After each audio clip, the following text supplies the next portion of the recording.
100%. Um amor para tudo o tempo que pôde e fiz-me catenar. Porque hoje nem é lago, uma bizarra apaixonada. Mas para amor que desaparece, para amor que fazem assim, faz que ali que me merece. Então para amor que fazem assim, boy de mel, amor que queria que se seu. Um outro tá flado, uma que mereceu. Mas boy de mel, diga, oi de mel, cita.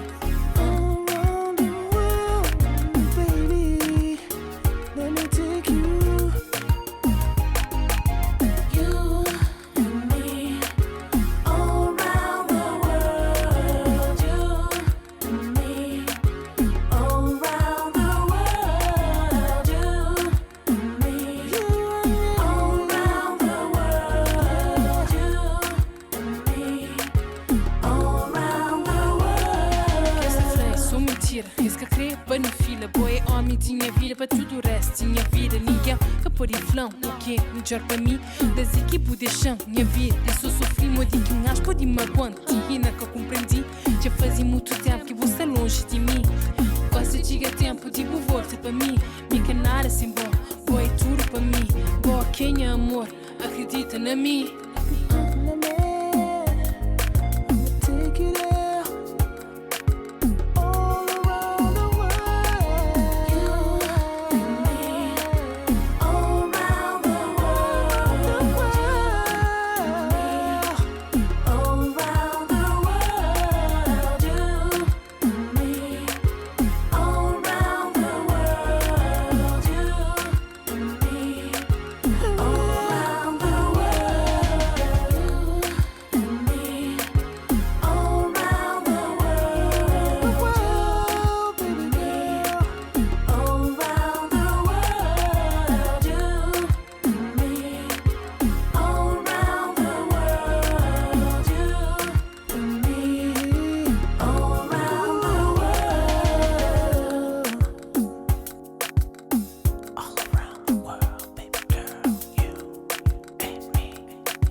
Check.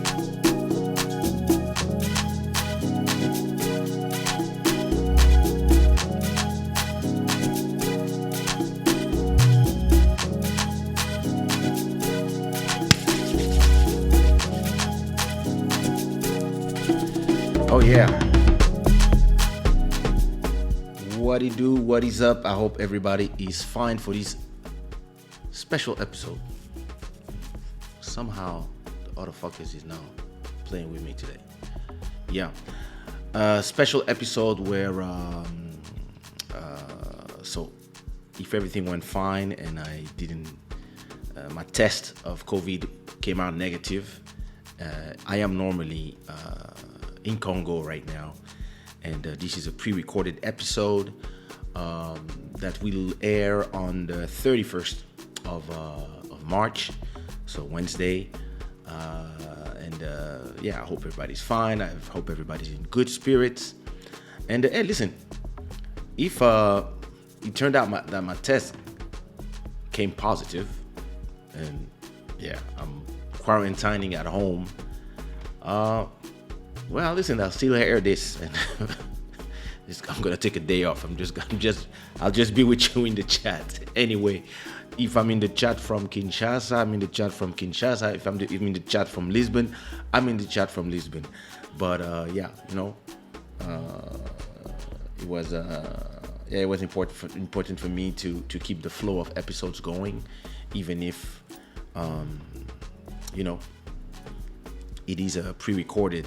So I want to give a shout out to this show that is brought to you by Shada and the Gods of Good Fortune, and you can find beautiful products and t-shirts and bomber jackets and sweaters and iPhone and Samsung covers and a bunch of other stuff in the store. So if you want to support the show, if it's not through the super chat, you can do it through buying one t-shirt on shadaware.com. I also want to give a big shout out to all the new subscribers on this channel. The names are here, down there. Patricia, Corinne, Marilyn, lots of French people all of a sudden. Gilson, Extreme Gaming, Yo It's Me 211. That's the problem when all the names are taken. People start having ridiculous names. Anyway, big up to you, Cedric, Black Ajax, and etc. etc. And I also want to extend my thank you to Mike Phoenix, who is our stream royalty with $185 for the month of March, and everybody who sponsored this show. Your names are here with your contributions. And this layout is beautiful. I was watching it and I was like, sometimes I'm home and I just watch episodes of Club Shada, and I just watch and I just look at every detail, and I'm just like, yeah, I got this. And then I always have this temptation to change stuff, but hey, so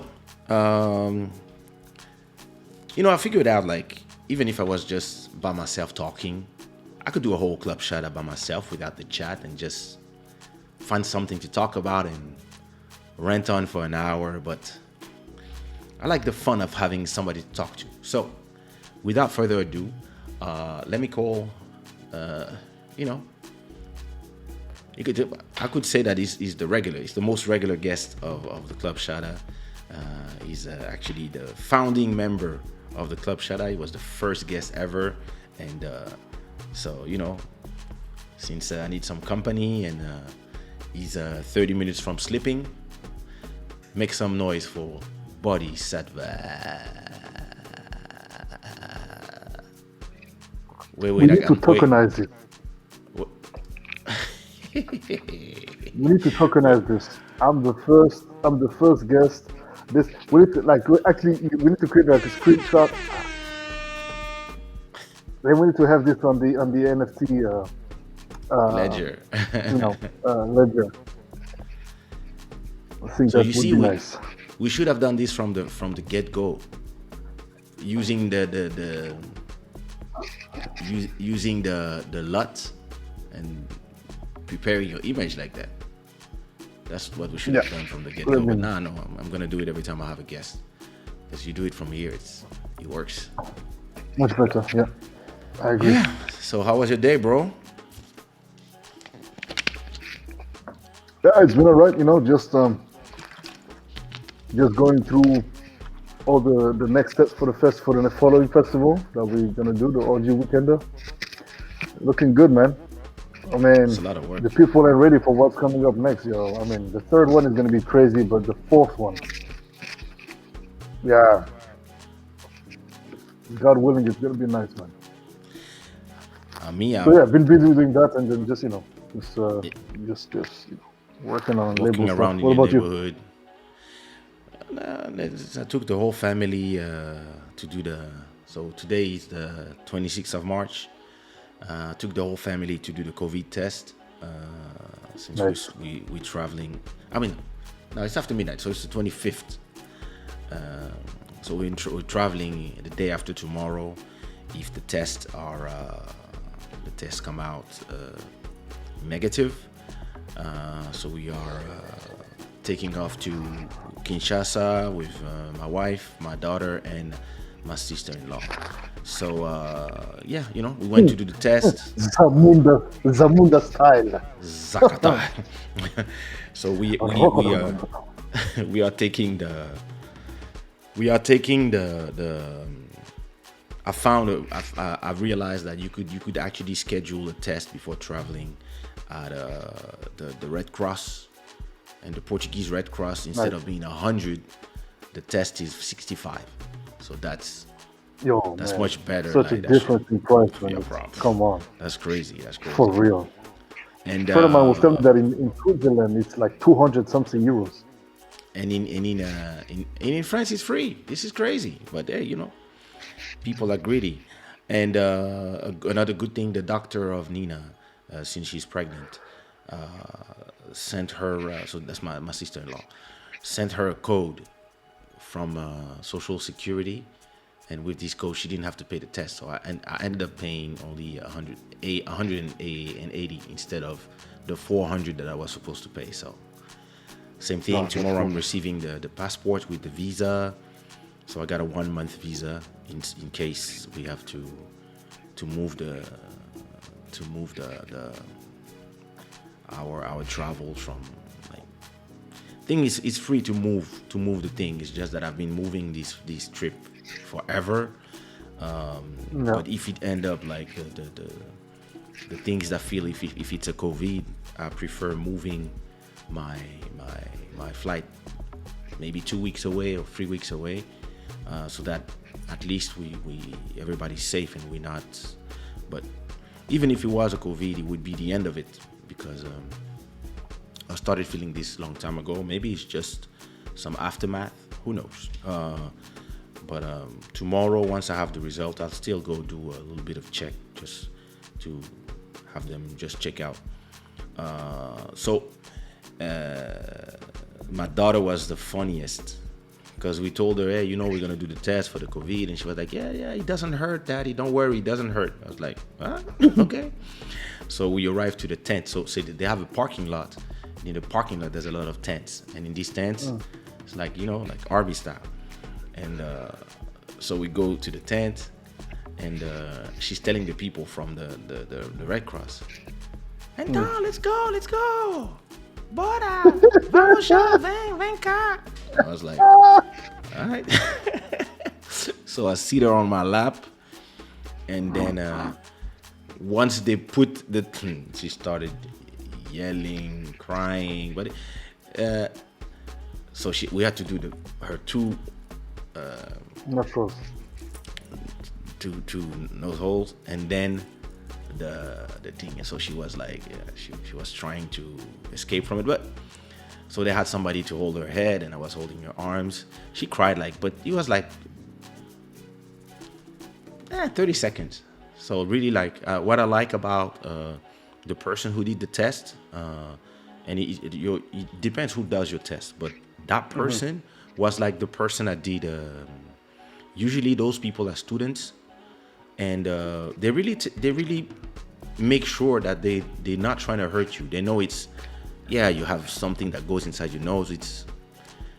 But they don't hurt you. Yeah. So it's just a bad feeling, but it's fast. So they just ba ba ba ba ba ba ba ba ba ba. That's it, done. So we 2-3 minutes we were done. For some reason, though, you made it sound and you made it look didn't sound. I don't know. It's because it's the part when they put the thing inside your throat. The sound. No, but no, she was really super sweet. I gotta say, and after that,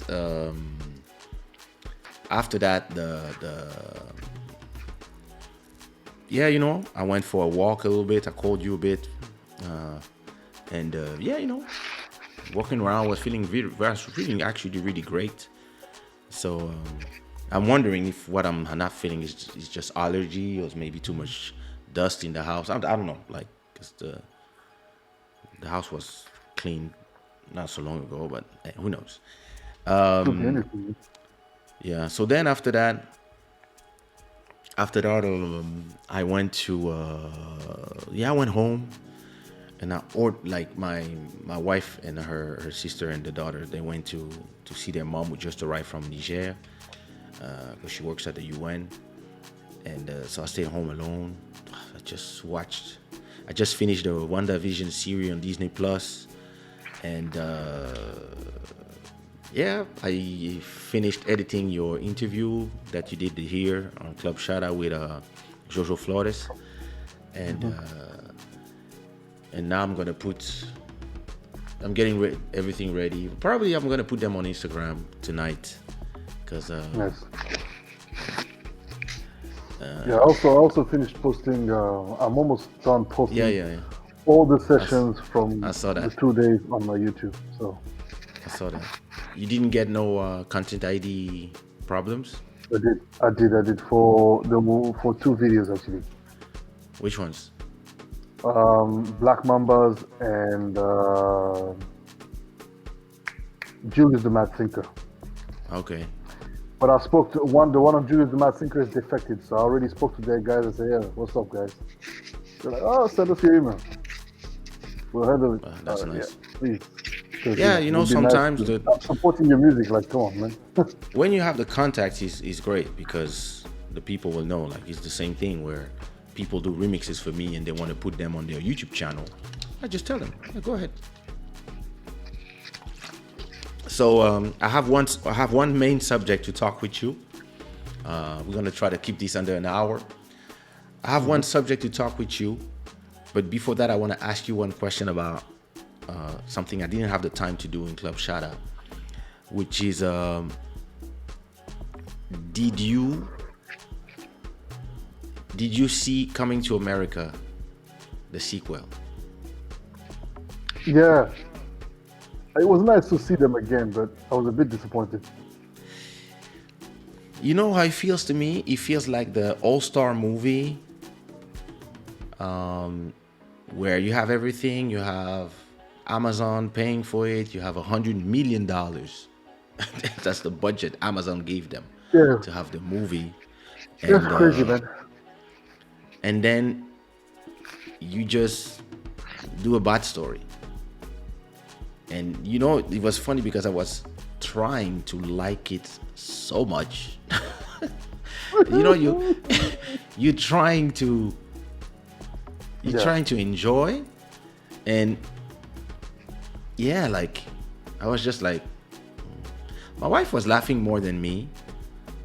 I was like, I'm sorry, babe, but it's I don't know. It's not. Most of the things are not funny. The people they choose to be the son was like, I don't know this actor, but I think he was not the right choice.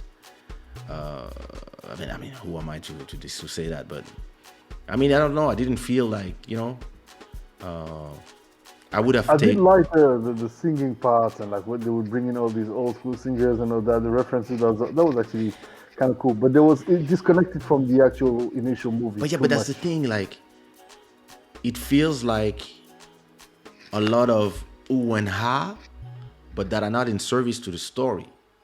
The who and ha are in service of who and ha. You see what I mean? Mm-hmm. And when you look at it, it's wow, all these people, Tiana Taylor, all like Gladys Knight, and wow, Salt and Pepper, but what exactly for? There was you a see what I bunch mean? of strange roles, like Tiana Taylor being like, I don't know, it was just weird. Like, actually, I would have put her like, yeah. I would have used her as the hairdresser, and I don't know, maybe somebody. The hairdresser was good, but I mean, Tiana Taylor being like she's a head of the lineup, I would say. Like kind of like one of the headliners. She should have been, as you said, the hairdresser. And the thing is, we never made a movie, so it's easy to talk. But that's right, we never made a movie. I mean, I really felt like if you have all this money and you have all these all these talents at your disposal. If you don't have a good story, it's useless. It's just like making the best festival with putting so much money on the lights and the thing, and then you have bad singers and bad DJs. Everybody's gonna be like, wow, such a nice place, and then the DJs are putting bad music, and you're like, yeah, okay. You see what I mean? And it really was the feeling that I got from that movie, and yeah, like. But those platforms have so much money, like they're gonna just give you 100 million like that. And yeah, you know, they probably make it back in probably less than a day. In a minute, bro. Yeah. In a minute. Like those companies, they make money. Yeah, just like that. Like I think they make. I know that Apple makes around. I don't remember. 8 to 15 billion, if not more, every 3 months. So imagine, you want 100 million? Man. Yeah, it's nothing. We'll just make it in phone sales in a day or two. So yeah, what you have in mind? Well, you know, I wanted to make a movie about that. Yeah, 100 million is fine. Et je crois que ça va, ça peut aller. But you see, this it's kind of disappointing because they promised themselves that they wouldn't do that movie. You know, Eddie Murphy and Arsenio, they talked about it. They were like, no, listen, we never do a sequel, so we never like kill the magic of the original movie. And then you do a sequel finally after 30 years and. But I mean, for the new generation, you know, they really catered it as well for the new kids and for really that new generation. So that might become their you know, coming to America. I mean, yes, for us, because we've seen the first one and we are so attached to it emotionally, but I think for the new generation, they won't see the difference. There's no magic in it. They might actually connect more with this one than the first one. Yeah, but there's no magic. You see what I mean? Okay, but that's from our perspective. But from the first one had a great story. You know, he's there. But okay, you're the number one guy to say no. Let's break the envelope. Let's this and that. Come on. No. What I'm saying is. No, I understand what you mean. I'm just. And what was great about the first one, like, to me, it resonates even more because it made me feel about guys like us. You know, coming from those big families and trying to break the mold. On this one, there was no mold breaking. It was like, okay, you got a great coming to be the mom. There's a lot of bad jokes for nothing. Like, all the things that were there were fine, but if you have a bad story, it doesn't work. I took Amazon. I actually subscribed to this whole Amazon just to watch that movie. Then I got so okay. I was like, listen, continue. Just watch The Expanse. The 5 seasons of The Expanse. That's a good reason to have. Yeah, Expanse. The Expanse. It's like one of my favorite series. But yeah, you know, to me, if they did, for example, okay, is in Zamunda out there and. I don't know, for some reason, somebody is trying to plot something against them, but then they have to go to the US to kill it and etc. And then they go back to where they came from. He goes back with his wife and something like that. You see what I mean? Like, and then they spend sometimes in Zamunda, sometimes in Queens, and you know. Something with McDonald's, like you could go to so many different sides of the story, and I have a kid. You meet the kid soon as you arrive. Soon as you arrive, you meet the kid. You don't do a test to see if it's him. Like, I don't know, man. They should have called Michael B. Jordan to play the kid, and I don't know the story. sometimes like it happens in movies, you know, sometimes it's the story is not, and maybe sometimes you because you reshot the movie so many times. I have the same feeling I had like for the I don't know if you saw them, the last 3 episodes of the Star Wars trilogy, and it's the same thing, badly You know what? written. Star Wars is one of those movies. I think I watched the first and the second, maybe, and then after that, I don't know which one is which. That's one thing I don't. I understand the whole fandom about it, but I'm just like, yo, they lost me after the second movie, and I loved it. But you know, at the time we didn't really have access to Star Wars like that since and I just never was able to ever connect anything with anything. So I was just like, oh, there's just too many of them already, so whatever. Now, I mean, it's part of my favorite movies, number 1, 2, 3. And I mean, yeah, the first trilogy. Then the prequels are okay, but the sequels, like J.J. Abrams, Brian, forgot his name, and J.J. again, they did a bad job. They completely fucked the whole thing because they wrote a bad story. They try to force you the progressive the thing, with stuff that, you know, like, I understand you have to be inclusive in the movies and stuff, but don't force the story around it. Implement it inside of story. If you have to be seamless. That it has to be a thing that people don't realize, and so they don't care. But yeah, no, it seems like those people now, when they do movies, they have a list of things they have to do, and now they do the movie around it. So okay, we need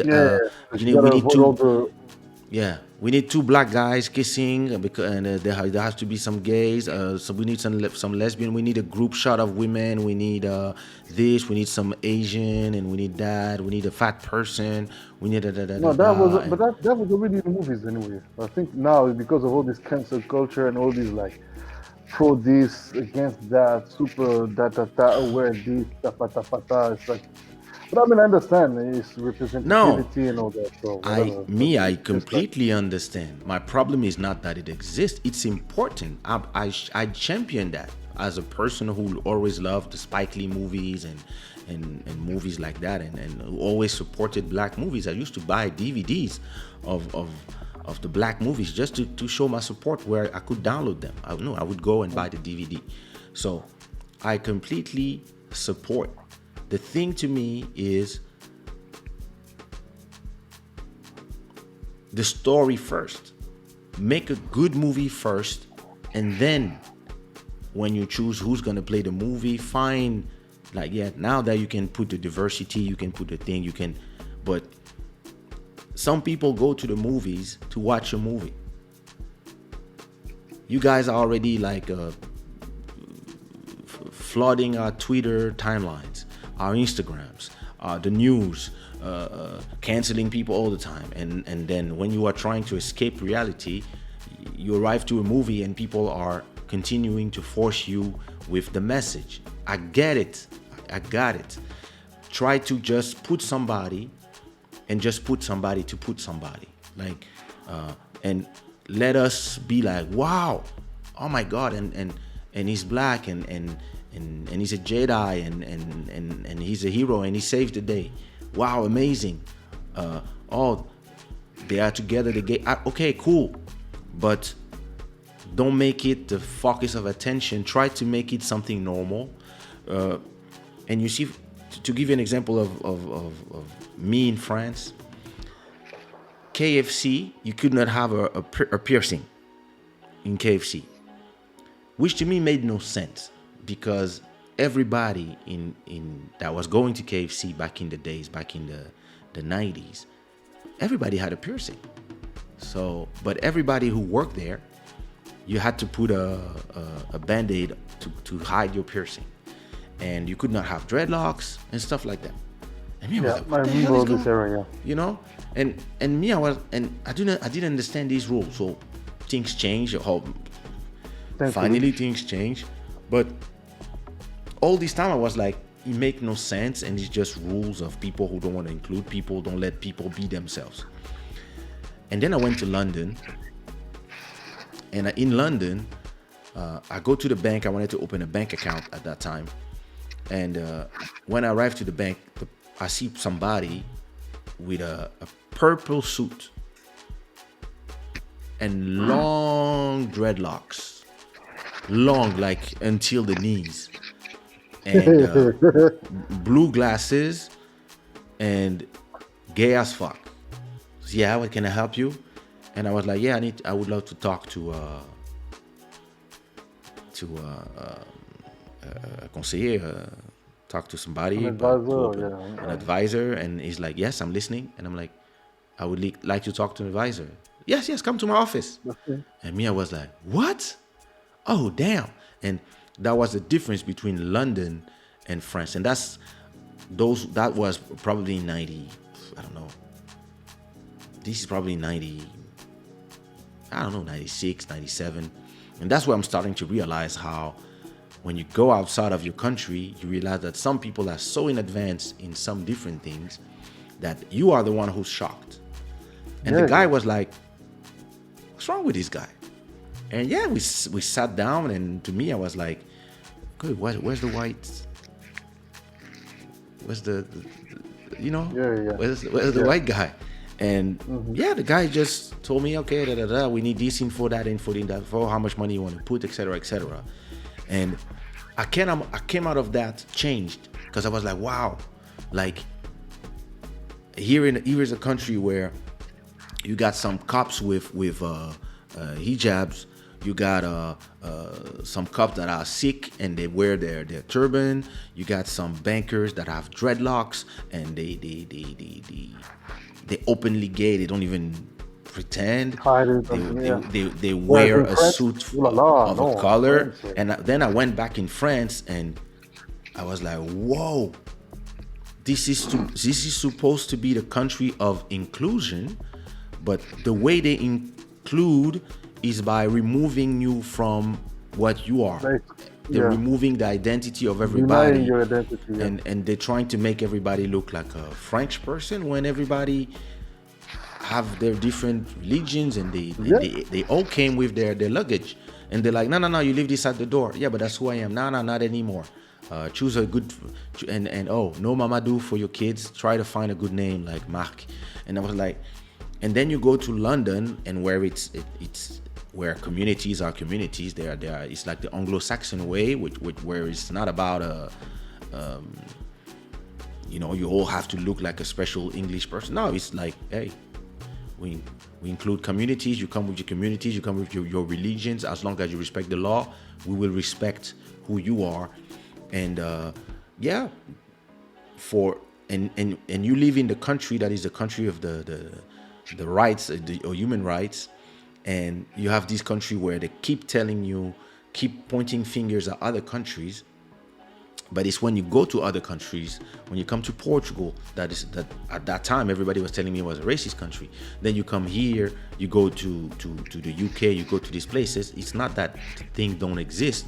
It's just like people have the right to be themselves, and they can find a job being themselves. They can be on the news, they can have dreadlocks on TV, they can have and especially in the UK, and you're gonna have those panels when you're gonna have a white person, you're gonna have an Indian person, you're gonna have a black person, you're gonna have somebody with dreadlocks. They're not gonna wear a wig and try to look white.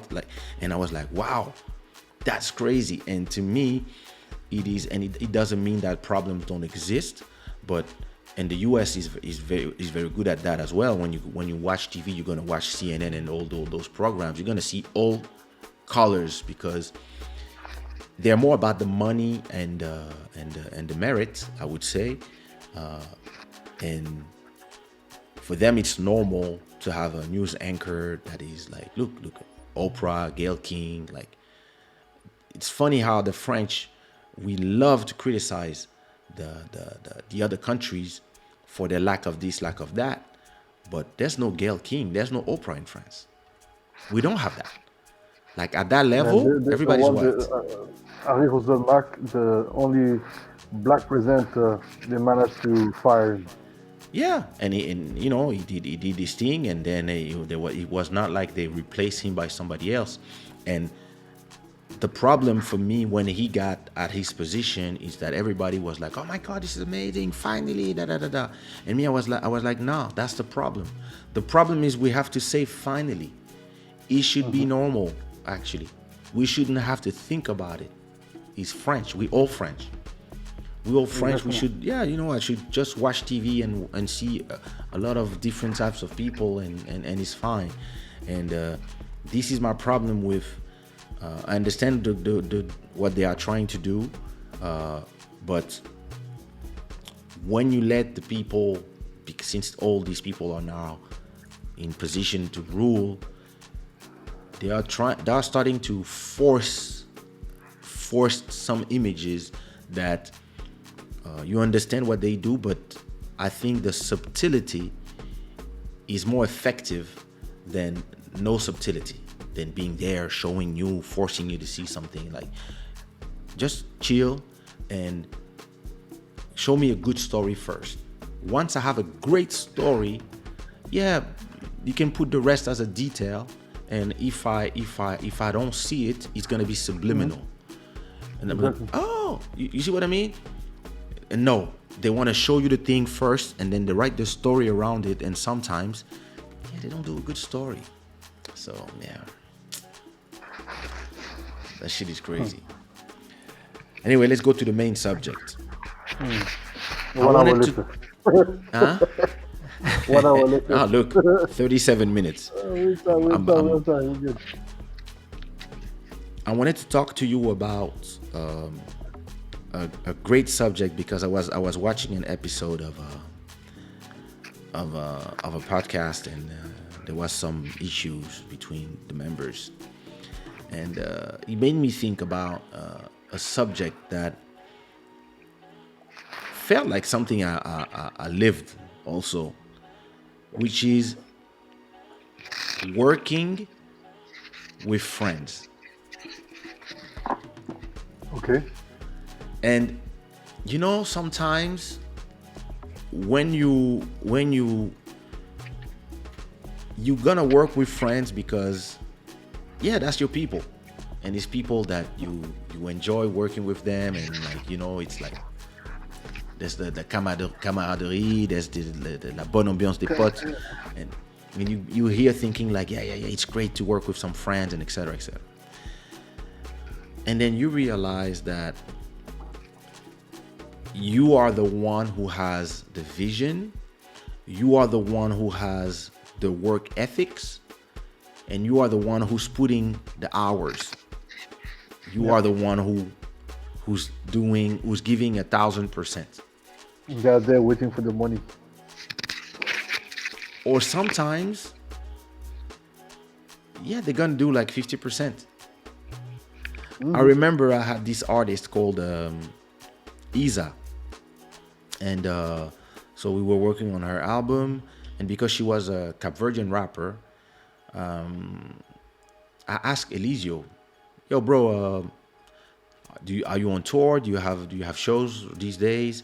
It was between his second and third album, and he was like, "No, I'm staying in Paris." And so I was like, "Hey, listen, I'm going 2 weeks in Ivory Coast, and I really want to finish her album before I go.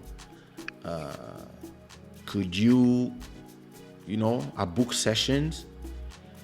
Could you check with the engineer of Section Zouk, of the Digi Dream Studio, book some sessions with her and just be there while she's recording, because he's always been very autonomous." So to me, I was like, hey, like, just be with her in the studio, make sure that the raps are tight, make sure that she, check the words, it's your language, and get some chorus to do some choruses, and then when I arrive, I will just put the finishing touches, and hey, So I go to Ivory Coast. I had 2 weeks of tour, and then I had another 2 weeks in the US performing. Once I'm done performing, it's been a month. So I arrive in Paris thinking, yeah, the album is done. And when I arrive, tell me how much % of the album was done. 10. 0. They didn't do shit. And I was like, what the okay. So then I had another tour for 2 weeks, and I asked Ravi and Anofela, hey guys, I need you to take care of these artists while I'm not there. I'll pay you. So because maybe it's a question of money, you know? Maybe since you're not paying people. So I'm like, okay, I'll pay you guys. And when I arrived, she recorded like one song. And I was like, After all that time again? yeah, after 2 weeks, she had one song. And me, I was like, what the hell is going on? So I go to the guys. I'm like, guys, like, I asked you to do something. What happened?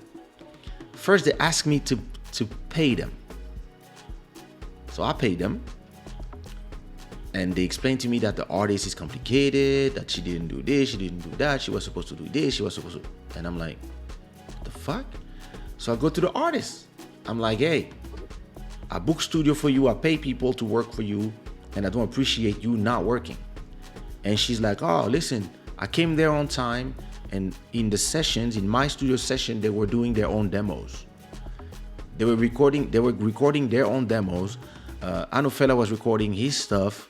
Ravi was mixing his stuff, and only when they were done, they would give me some times. And yeah, I was frustrated. I didn't really have time to record. And I was like, nah, she must be lying. She must be finding an excuse because... And I was like, okay, you know what? Let's go to the studio. Ask me her album, Black Madonna. Ask me how many days did it take to record the whole album? 5 days? 2. I sat down with her. I was like, okay, you got all the beats? She was like, yes. You got all your lyrics? She was like, yes. I was okay. I put the first song. I turned on the microphone. I put myself behind the deck. So I was the engineer. I was like, okay, let's record. And she recorded everything in one take. Boom, She had boom, everything flawless. She arrived. I was like, I remember the first song we recorded was this one. Well, I don't find Giza. Wait, Giza. The first song we recorded was this one. This one. Yeah. Ti que pensa naquele momento que me odiava. A minha ser tonta, descontrolar meu coração. Tonda bate naquele momento que me beijava. A minha ser tonta, preocupada. Amor que você imagina, amor que se amava. Hora que se põe meu pensamento na boca. And listen, she was so tight. Everything was just recorded like if... Yeah, it seems like she's been training for those songs for so long. You see what I mean? And Yeah. She prepared it, yeah. Mhm. the first day we arrived at the studio. She did this one, maybe 1, 2, 3 takes. Boom, we done. Then I put the other song, done. Other song, done. Like in one night, we recorded like half of the album. Then we came again a second night between 8 p.m. and 3 p.m. She recorded all the raps of the second part. Then we called Shana, and Shana came and I wrote all the choruses. Or sometimes she had an idea already, and Shana in 2 or 3 hours, Shana recorded like all the choruses. And Yeah. next 3 nights, I mixed everything. Everything was ready to release. 1 week. 1 week. And then I was like, fuck, man. Those people, they're my homies. I gave them money, and yeah, I cannot work with them again. Because I cannot trust them to do the job. And my homie Elisio, it's even worse. He don't care. He doesn't care. It's like, it's like, oh no, but there was this girl. It's like, bro, I just asked you to be with her. But she didn't call. Elisio, legendary. And it's this thing where you want to work with your friends because they are your friends. And then you learn that it's better to work with professionals. And keep your friends as friends. And keep your friends as friends, because when they're going to have to be business decisions, or when you're going to have to talk the talk and tell people the truth about the things they don't do, or people are going to get in their feelings. Then they're getting their feelings, because they're like, oh yeah, who you think you are to talk to me like this? And then you're like, oh, I'm the boss. I'm the owner of this label. No, you blah blah blah. Yeah, but who you think you are? I said, no, listen. We are at the office right now. We're in the studio, and we are working on art. And if you can't do something, tell me I can't do it, or tell me I don't want to do it, or tell me I don't have time to do it, or tell me I'm not serious enough to do it. It's okay. Then I can, instead of losing 2 months, I'm going to pay somebody. I'm going to pay somebody, a stranger, who will come. He has 5 days or 7 days of studio there to finish my project, and he's paid. And he's going to do it because he's not here, whatever. And he has a mission to make. And you're going to tell him, hey, listen, this is the money for the gas. You go pick up the artist at home. You bring her to the studio, you bring her back. I can do this. But then you want to do it with friends, because for you, you have this imagination in your head that, yeah, you have the vision, and they all have the visions like you. And then you realize that, nah. Yeah. You had stories like this? Yeah. Well, I think in my case,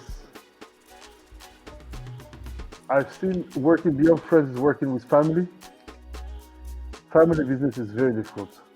I've seen that when my parents worked with my brother, and they decided to, my mother working with Yves Saint Laurent, Gianfranco Ferré, these designers, and she was like really pioneering the whole segment of fashion, single-handedly. Decided, to go pretty much solo and stop, or work less and less with all this big company, because she got a bit disgusted by a couple of business that didn't go the way it was supposed to be. I can't remember. I would have to ask her what happened exactly. But anyway, so my brother, who was a jeweler, they were going to work together. So they bought a whole house, had like the jewelry shop at the basement, the main floor, the first floor. Okay. And then ground floor. And then we would live on top. Like I had my home section, my brother had his section, and it was pretty cool actually.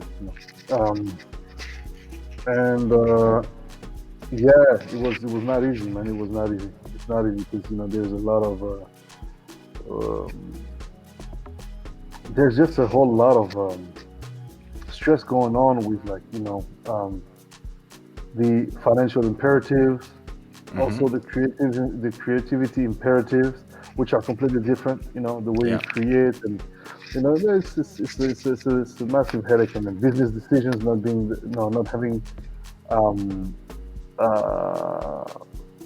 having been done and taken in a concerted manner. So then it creates frictions, and here and there some resentments here and there. So it can be it's complicated.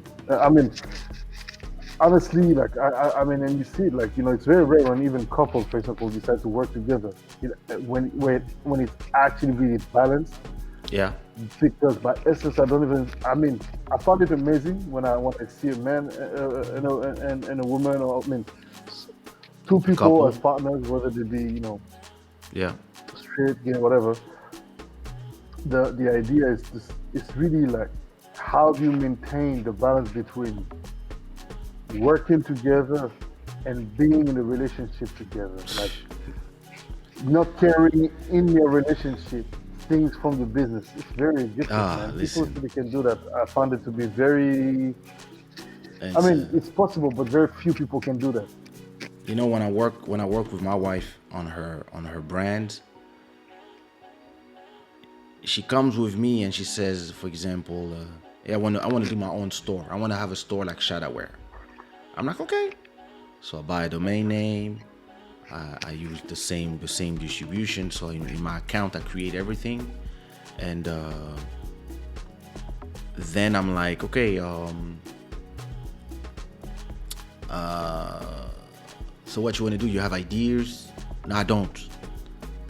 Yeah, but what? So what you want to do? What? How? Like?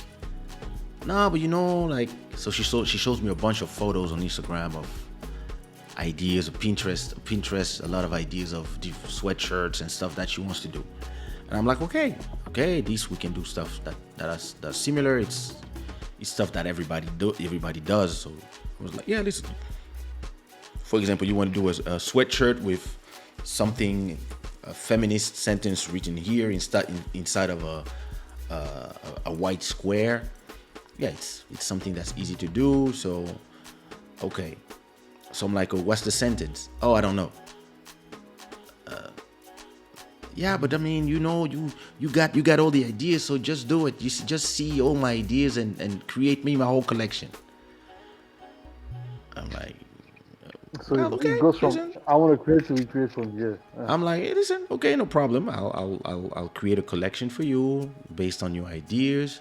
So I start creating a whole collection, and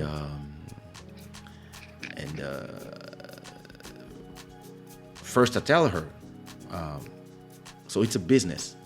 So everything I'm gonna spend, I'm gonna make it back on your sales, just for you to know. Once everything is done, since I'm creating the whole thing and I'm paying for everything, I'm gonna take 50% of all the revenue. Just first, it has to be clear between us. So she's like, oh, but you're my husband. I said, no. It's a business. If you do your thing on your side with your money, that's your problem. But if you ask me to invest in something and do everything myself, I'm just gonna do like your YouTube channel. I take a percentage on everything it brings because I'm the one who set up everything. You're creating the content, so I'm taking a cut. But here, I'm the one investing in everything, so it's just normal. So yeah, 60-40, 30-70, we decide how we do. And this, depending on how much work you want me to put in and how much money you want me to put in, first I'm gonna make all my money back from the first sales, and then we'll do a percentage. Now, if you want to make everything by yourself, then you have to do everything by yourself. To me, it makes sense, it's normal, and because I've been in this for so long that I prefer the things to be square like that.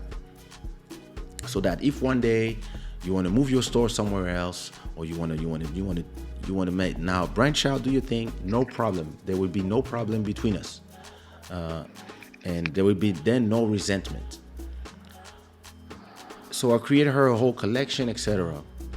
And 2 days ago, she comes to me and she said, yeah, when are you gonna work on my store? And I'm like, well, your store is here. Like, everything is there, it's online, like, but you have to promote it. So if you want to start making some sales, you have to promote it. You have to, it's not automatic. So you have to, you post about a lot of the things that you receive, but you don't post about your own stuff. So yeah, you have to do that. Yeah, but I want a new collection, and I want a collection. I want this, that. And she started being angry, and she's like, yeah, and that's something that you do just like by the way you want it. I want my ideas. And I was looking at her like, I was like, you know what? Write down everything you want exactly. Design all your models, or show me on the paper, photos. Have everything ready, so that when we come back from Congo, or maybe when we are in Congo, we will design everything. I will design everything on the specifications that you want, or you will give me a budget from the sales of the photos you do on Instagram, and we'll go find somebody to design everything the way you want, and we'll put it in the store, and then you handle your thing, and you invest in your own thing. You buy yourself a logo, etc., because it's your business. Because I have my music business, my clothing business, my YouTube business. All this is taking all my time, and you arrive like if I owe you to do your thing, and that, and you're aggressive too. And I'm like, hey, listen, these are all the tools. Just like doing a YouTube channel on Instagram, you can learn and you can do your thing yourself, and then you will not feel that I did everything my way after you asked me to do everything my way. Crazy, man. It's so funny that, it's so funny that people don't want to put the work. No. But then they want not only they want the results, but they also want to complain that you do the things how you feel it's good.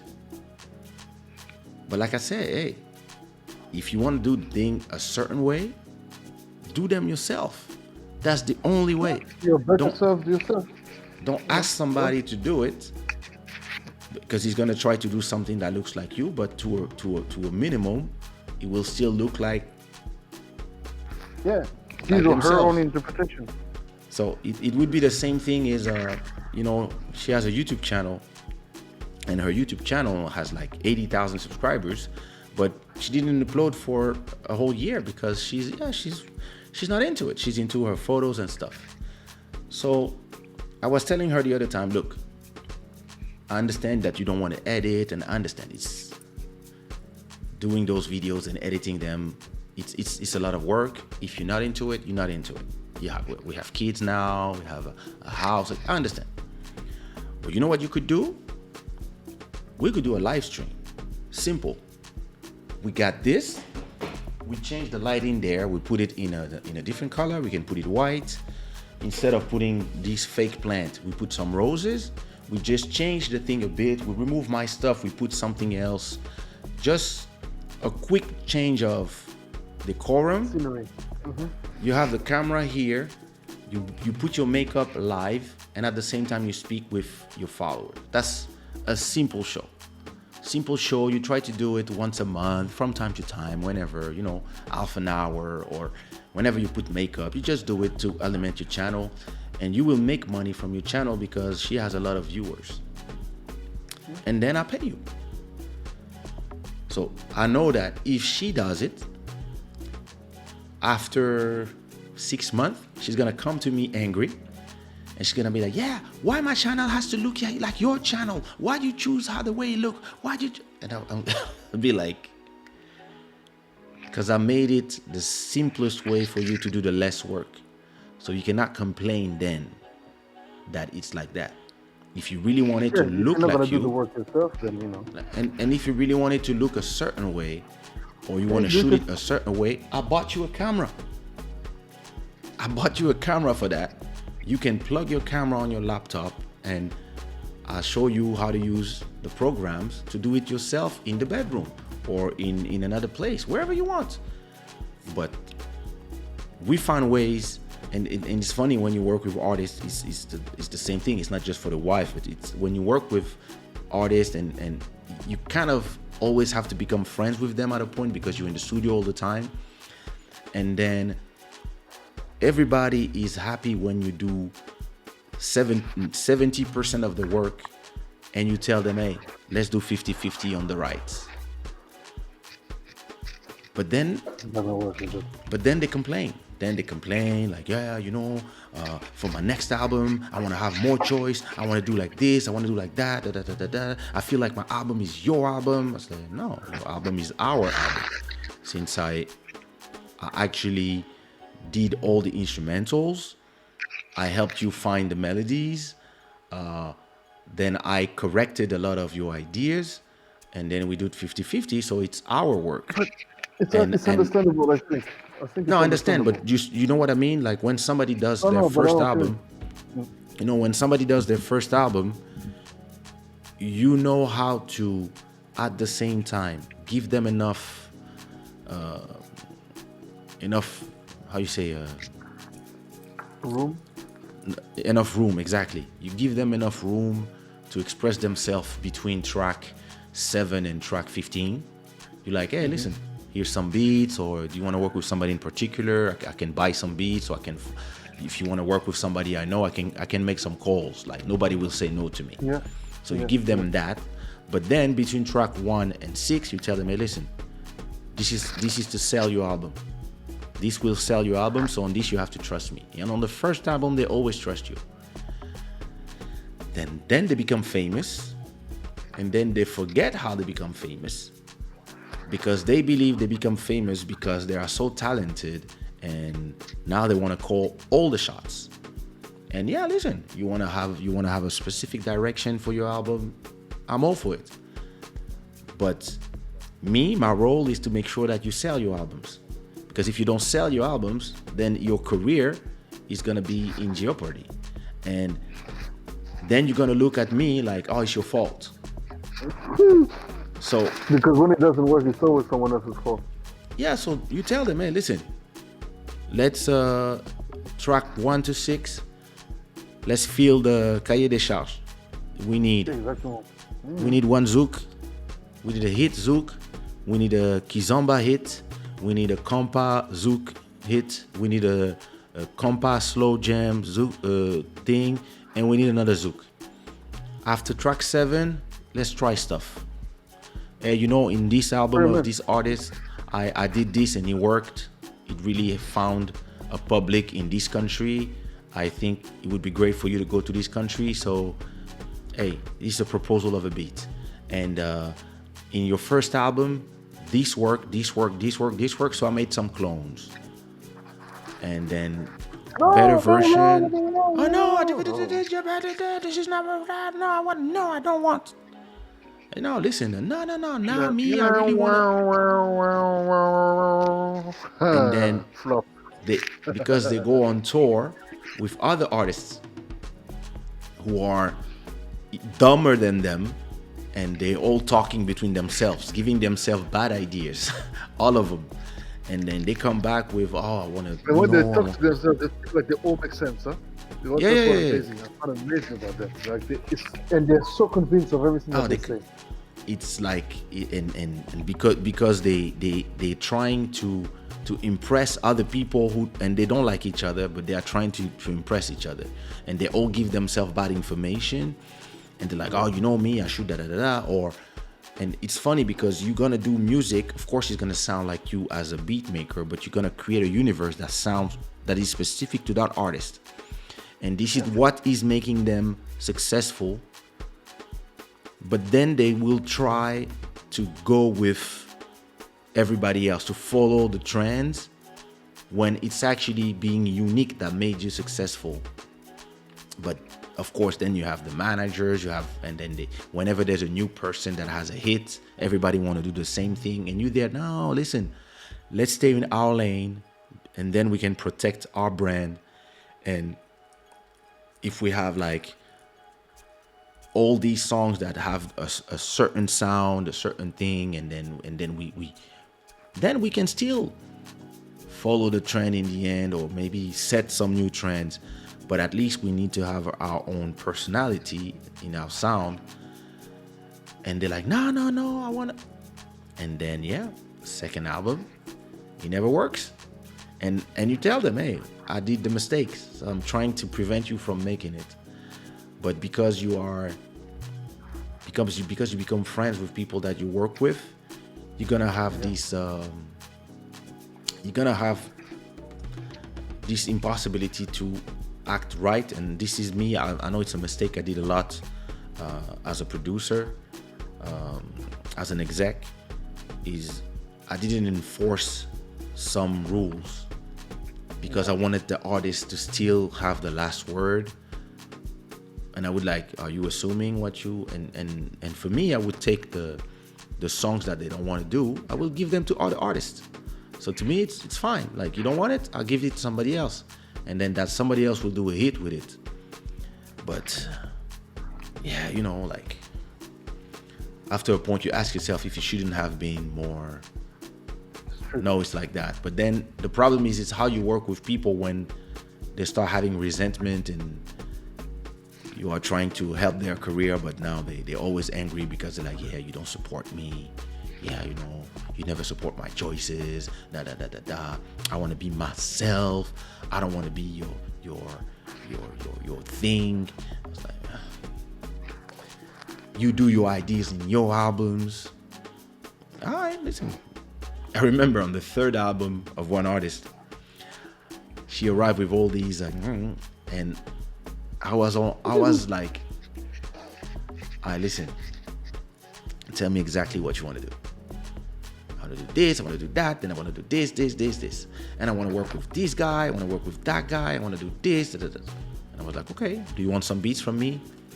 Yeah, I want some of them, but I want to choose my beats. I want to choose by myself what I want. Okay. Okay. Give me the list of every beat maker you want to work with, because at that point, I was so big in the game that all I need is to take my phone. So give me the list of everybody you want to work with, and come home, choose some beats. She came home, start choosing some beats. I was like, I want this one, I want that one, I want this, I want that. Okay, cool. Then she gave me the list of the people she want to work with. So, hello, yep, yeah, whatever, yep, it's Kaysha. Oh, hey, the king. Yeah, what up? Hey, I'm finished. I'm doing the third album of this artist. I was wondering if you had some beats. Oh, of course. It's okay. So then I do those. I get like 3, 4, 5 beats from all these beat makers, and I tell the artist, okay, create your project. And I this all. I'm just making sure that it doesn't fall in the traps. I'm just, and the artist does a thing. I'm like, do you need help with the melodies? No, I don't. All right, okay, big girl now. Let's go. Do your thing. Do you need hey, I think on this song, you know, you could do this, or listen. Let me do my thing and just get the chorus and put the harmonies and then mix my album. That's my project.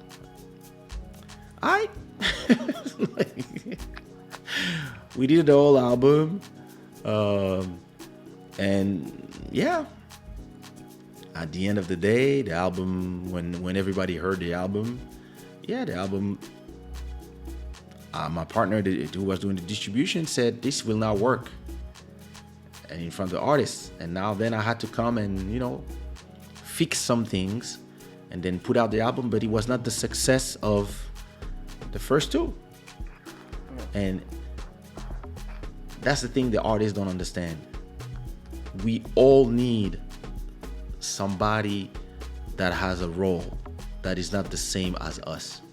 We all need somebody who's the, you know, the producer. In the US, they call him the producer. Not the executive producer, not the beat maker, but the producer. Somebody who's here to tell you, hey, this song is whack. What you mean? This is a song about my grandma. It's whack. Yep, it's whack. Do it again. We all need that person. When you don't, we need somebody who's gonna tell us, hey, you lazy here. Or, hey, you don't have a song for the radio. Or you don't have 5 songs for the clubs. We need that person. If you don't have that person, a friend, if you don't have this, you're gonna fuck yourself. And I realized that a lot of those times, those artists, they go on tour together, and instead of having intelligent people around them who are for their, and who understand the business as well, they would talk between dummies. They actually have intelligent people around them, but it's just that the intelligence of this field, of these folks, is targeted towards, is used towards, you know, taking advantage of their stupidity or Yeah, no, that's true. lack of humility, because it's the ego that leads them to. It's funny because earlier tonight, I had a conversation on Clubhouse with a couple of guys from the Afro House scene, like the UK, etc., Oh, look Morocco, at and what so on. my iPad is playing. Oh snap! That's one of the parties. Yeah, that's you performing at Docks. Damn. Those were the Crystal. Was that Crystal. No, that was not Doc. That Crystal. was Crystal. That's you at Crystal, yeah. Oh my God. Those were the days. Yep. Yeah, go ahead. Feel so far away. Fuck. Yeah, you And were we talking like, on there was a couple of guys like talking about, so distribute. They were talking about YouTube and like, does it make sense to have any videos? And artists come with all these expectations, and we are all independent labels, and videos cost so much money. And I was listening to all the guys, and I was like, yeah, but brothers, y'all talk as if we're in the 1990s, man. This is 2021. You can buy a very decent quality camera for 400 quid, maybe less than that. You have one in your pocket. And with a nice concept and idea, you shoot a video clip. It could be as conceptual as you want it to be, and it costs you zero. Yeah. Or unless you want to be a little bit fancy, buy some lights on Amazon. 150 euros, you have a set of lights. Yeah. Yeah, okay, not the best quality, but it's cool. It does the work, and you're good. Oh yeah. Maybe you're right. Of course I'm right, because that's just what it is. Mm-hmm. I was seeing, because we were talking about like, and I was like, yeah, you gotta remember, artists are very ego-oriented. Artists are very selfish and self-centered.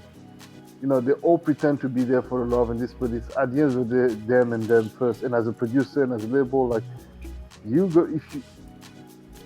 if we don't educate people prior to anything, unfortunately, we're gonna have situations that will lead this industry to continuously, because it's an embryo of an industry. Afro House really isn't anything really.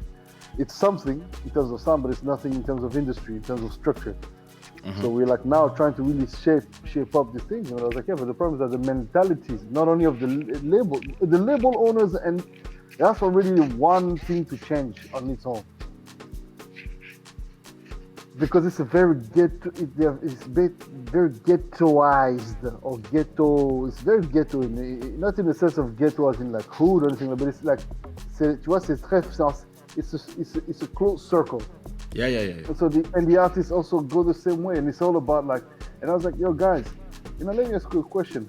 How much longer do you want to impress your peers with the beat that you make? Because I am doing no music to impress none of y'all. I mean, I used to. But at this point in my career, and I speak with the weight of my career behind me, of course, 20 years in the game, I can't afford to speak like that.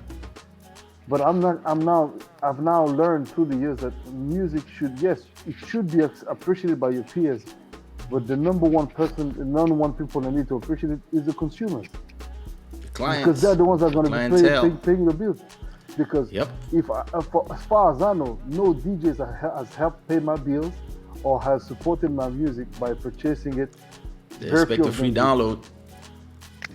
So with all due respect, a fellow DJ, yeah, it's cool, it's nice, it's always good to get a cosign, but it's not going to pay your bills. So your target should be, and your focus should be, making sure that you service the consumer, the clients, the listeners, your fans with content that will make them feel good. Oof. And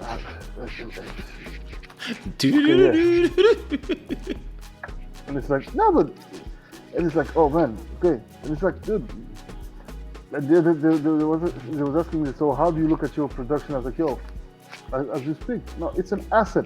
And I've learned that through the years, Like I understand now that I understood in the beginning, remember when we were talking, for me music was all this thing, and it still is. But the moment it's out, it's no longer yours. So Yep. what are you making a fuss about anyway? I think the moment the song is done, it is it becomes the asset. It becomes an asset that you are supposed to sell. If you want to sell them or if you want to give them, it's different. If your goal is to create art and to give it away for free on your website, and you are really not interested in thing, and you have a job, and it's not about the money. Yeah, listen. You can do whatever you want, and you can have this relationship with your music, and you can even decide like some people. I only want these people to listen to my music. I don't want those people to listen to it. It's not for them. Like, some people are like that. But the moment that you want to sell your music, so you can have all these relationship with your song until it's finished. Once it's finished and it's about to go to market, you have to change your hat and become, somebody who's trying to sell an asset and generate money from this asset. And today it's even worse. You're not trying to sell an asset. You're just trying to get a rent, a rendement. That's Portuguese. You're trying to get a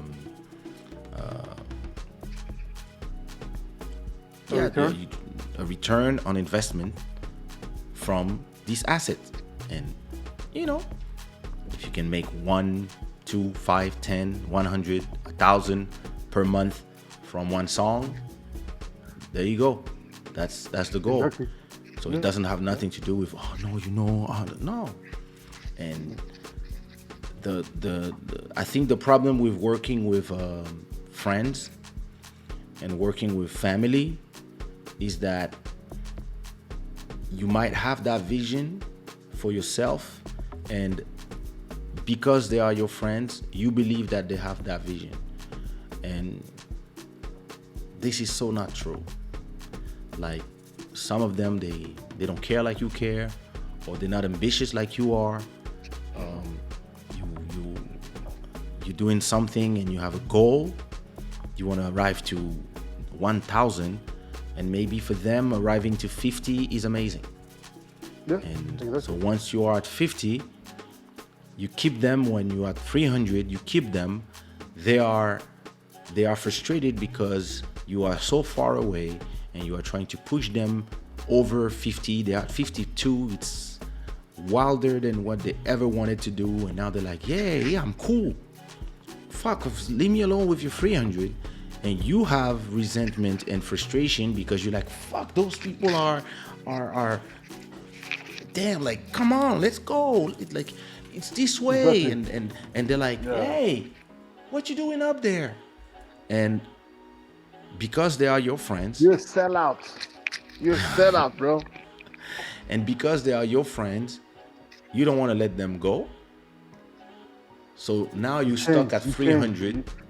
You're stuck at 300 when you know that you want to reach 500, so you can start putting the effort to 750 up to 1,000, and now you're stuck at 250 because of them.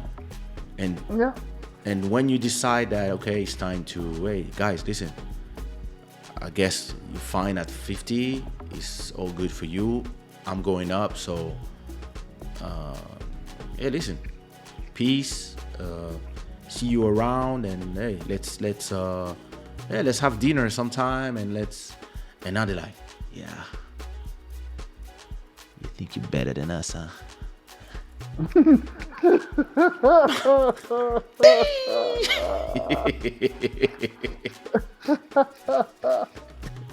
Oh my god. And now you hear like, and that was Horrible. this is the story of life. Once you understand this, everything makes sense. It does, man. Oh, we're not once doing you too got bad on that- time, man. Bro. Huh? We're not doing too bad on time. I'm telling you, an hour and 20. See? And we actually done. Yeah, so that's what I learned about mixing business Different business. with friendship, with sex. Never, like, never. No, this has again. been a rule. Like, no, me neither. I never sleep with any of my artists. I took a moment to think, but no, I didn't. I did not. Me, I've always been. I've had a couple of times where it could have gone that way. yeah. But I addressed the elephant in the room and said, look, yes, that's the vibe, but no, that's not where we're going, and we're working here. Okay, cool. And for some reason, the moment you address the elephant in the room, it turns on the energy even more, but you just gotta stay focused. But Now, I'm always me, been proud of myself for that. I only have one instance, but that was like 25 years ago. That I really, that's when I learned. And that was even before I was even like, I had a project released.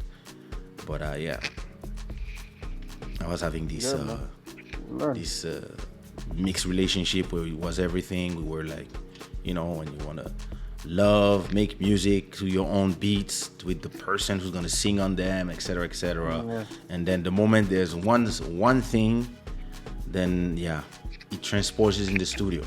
And you're like, okay, sing this, and the person is like, nope, I don't like your melody. I don't like your tone.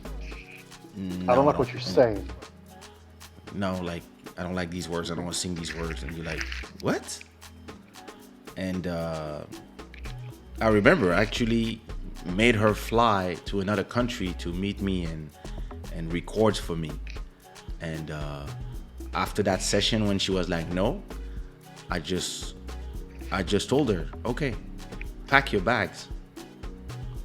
And she was like, oh, are you really gonna send me back to France? I was like, yep.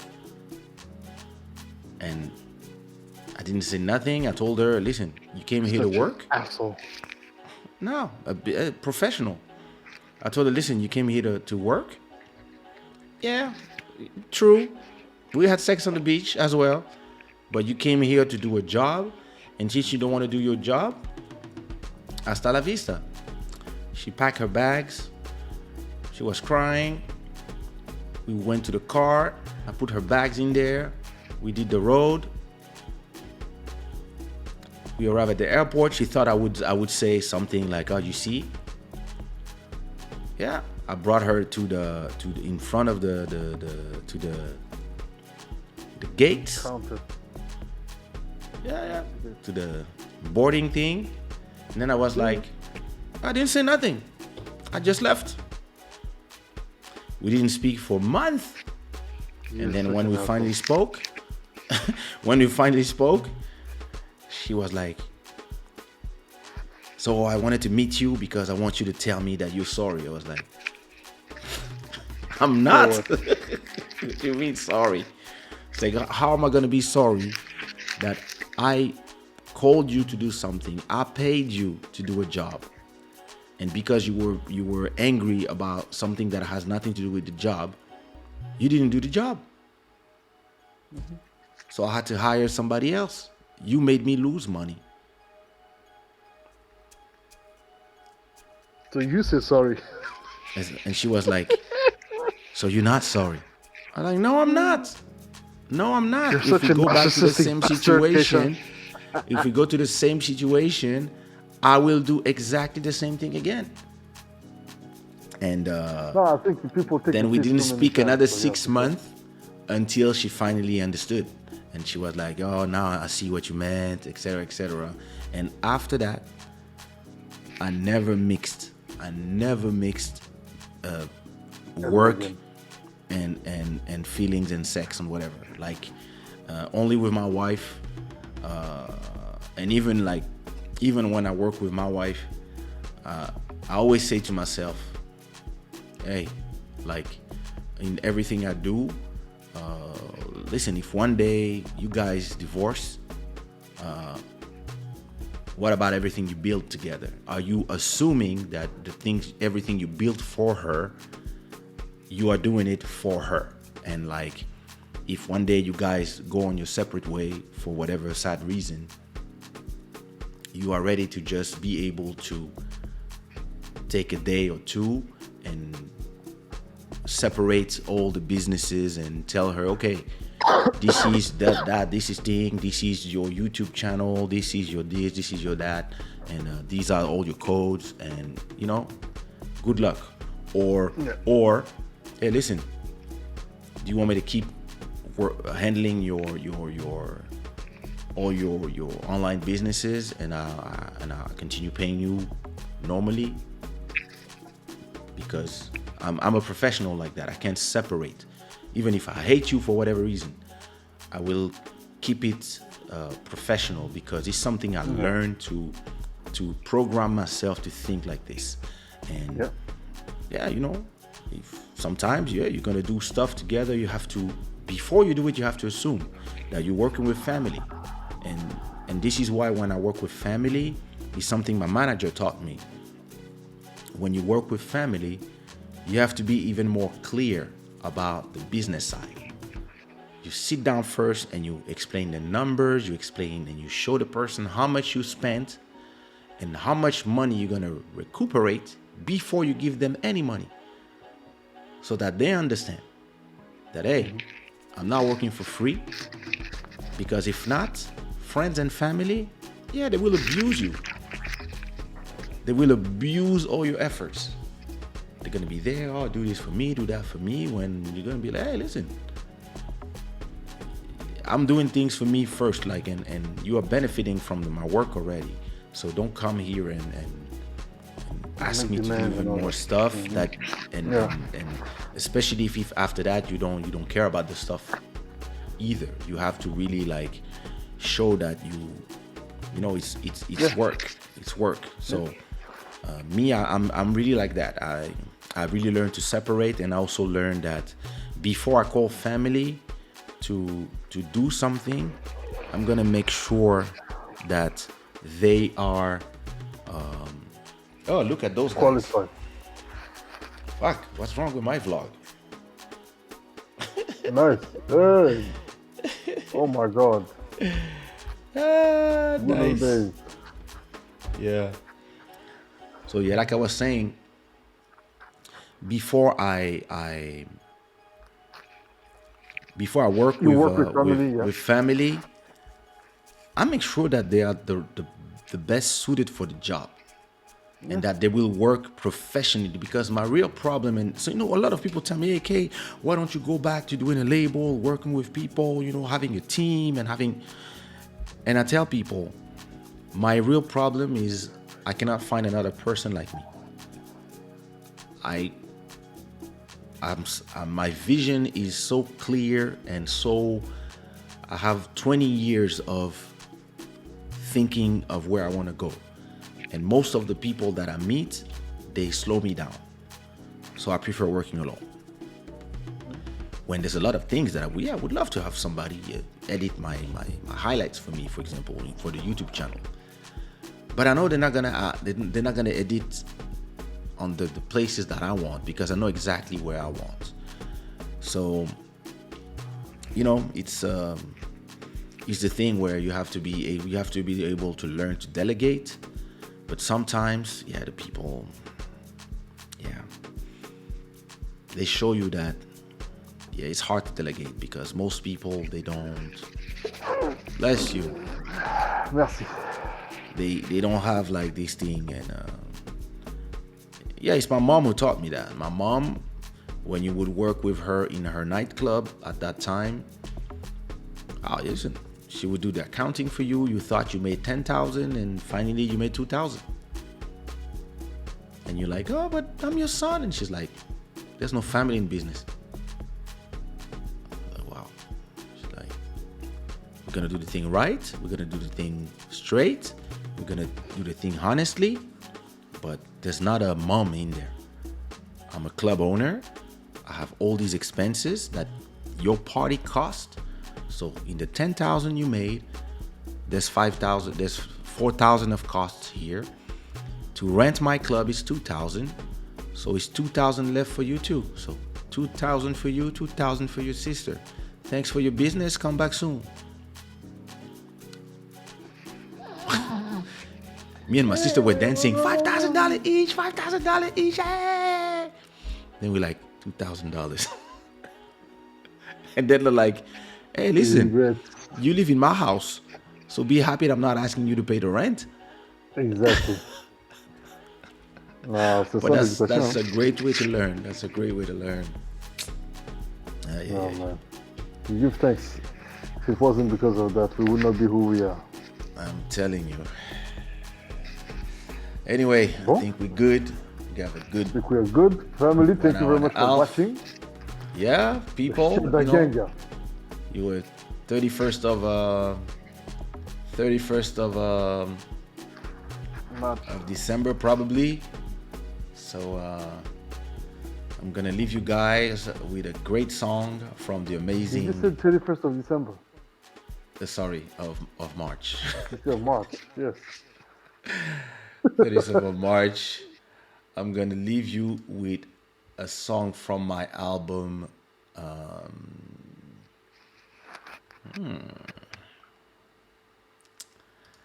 I don't. I'm gonna play. I'm gonna play.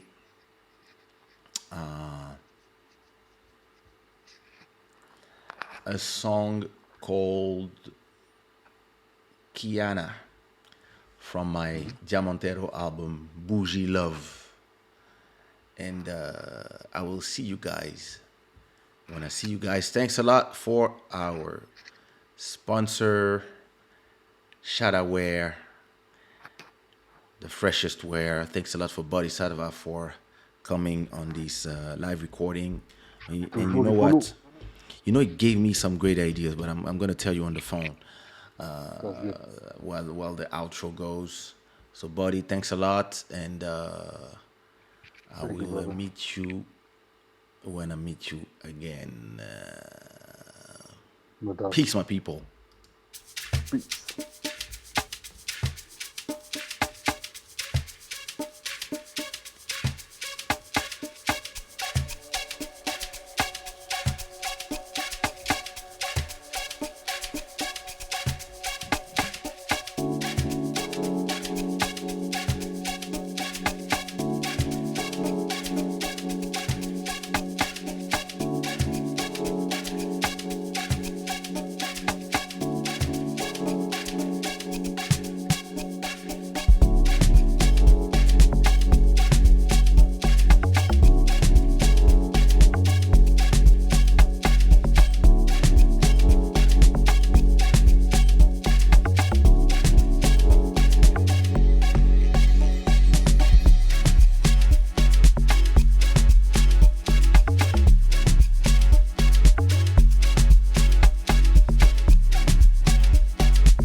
This is your diamond, your necklace of pearls.